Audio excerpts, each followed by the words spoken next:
Assalamualaikum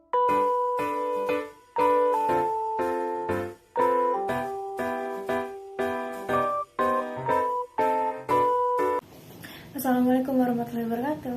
Perkenalkan, nama saya dari Program Studi Bahasa Inggris Fakultas Keguruan dan Ilmu Pendidikan. Di sini saya akan menjelaskan tentang pengaruh kesehatan mental dalam pemahaman perkembangan peserta didik. Baik, untuk yang pertama kita akan membahas dulu apa sih itu kesehatan mental atau mental health.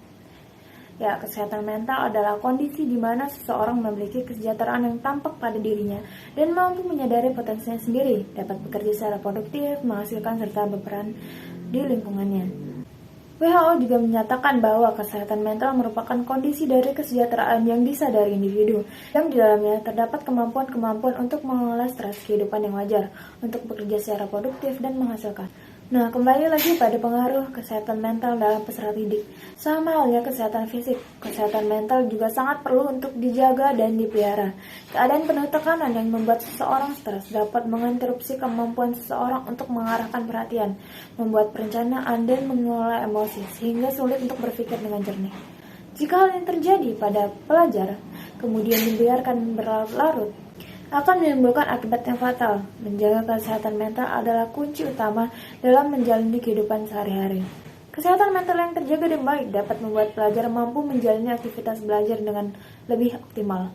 Perubahan pola pembelajaran, kesulitan beradaptasi, tingkat penguasaan teknologi, dan ketidaksiapan menghadapi segala keterbatasan memunculkan tekanan-tekanan dan juga tantangan.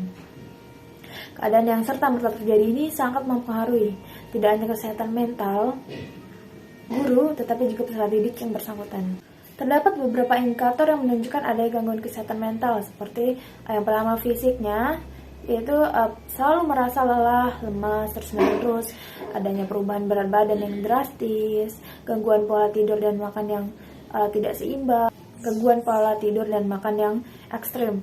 Nah, yang kedua ada kognitif, seperti contohnya sikap selalu berpikir negatif terhadap orang lain dan kehidupannya, sering menyalahkan diri sendiri, tidak percaya diri, penurunan kemampuan daya ingat, sulit berkonsentrasi, dan selalu khawatir berlebihan. Tiga, ada sosial, itu seperti menolak berinteraksi dengan orang lain atau lingkungan, tidak ada niat untuk melakukan kegiatan sehari-hari.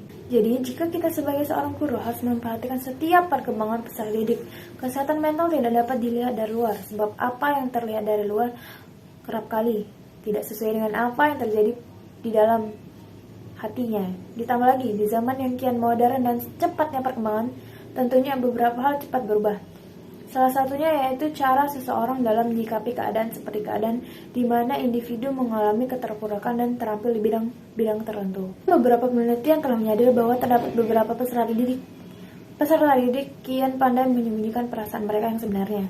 Bahkan tidak sedikit dari peserta didik atau siswa yang enggan mengakui bahwa mereka tengah mengalami gangguan kesehatan. Akhirnya, dia akan mengkritik diri sendiri agar menjadi lebih baik. Padahal hal tersebut menjadi salah satu sumber dari gangguan mental. Atau biasanya sering terjadi dalam kehidupan sehari-hari. Contohnya tuh seseorang yang diam dan ditanya mengapa, tapi ia akan menjawab tidak apa-apa. Nah, disitulah beban pikiran akan muncul, sehingga kesehatan mental akan terganggu. Hal yang dianggap sepele tapi berpengaruh terhadap mental individu. Ditambah lagi kemarin juga itu, sekarang juga masih berlangsung ya, yaitu kejadian pandemi COVID-19. Di era tersebut, banyak sekali peserta didik kehilangan momen besar di kehidupan karena terbatasnya ruang lingkup dan kurangnya bertemu dengan teman. Saya juga waktu itu ya. Maka dari itu, kita harus memahami setiap karakteristik peserta didik sehingga dapat melihat perkembangan mereka baik fisik maupun mental. Dan juga jangan lupa didampingi, didengarkan, diajak bicara tanpa harus menghakimi. Sekian adalah penjelasan saya. Apabila ada kesalahan, saya mohon maaf. Sesungguhnya kesempurnaan itu bukan milik saya. Terima kasih. Wassalamualaikum warahmatullahi wabarakatuh.